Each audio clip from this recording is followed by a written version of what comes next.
Magandang umaga po kapamilya. Ako po si Father J-Boy at tayo na po at magkapet pandasal. Malayo at malawak ba ang iyong pananaw sa buhay? Nakikita mo ba hindi lamang ang gagawin mo bukas, kundi ang direksyon na iyong pupuntahan? O ang mga bagay na kailangan bago pa man makita ng iba? Sa pelikulang Titanic ni James Cameron, malinaw ang sanhi ng pagkamatay ng higit na 1,000 tao.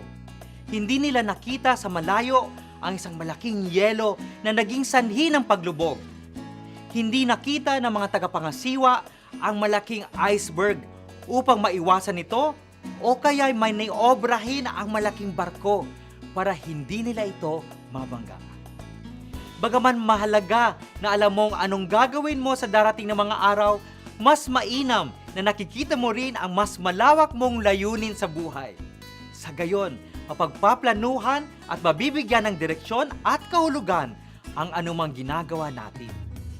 Ipagdasal po natin na liwanagan at gabayan tayo ng Panginoon upang makita natin ang ating direksyon at maging ligtas tayo sa ating paglalakbay.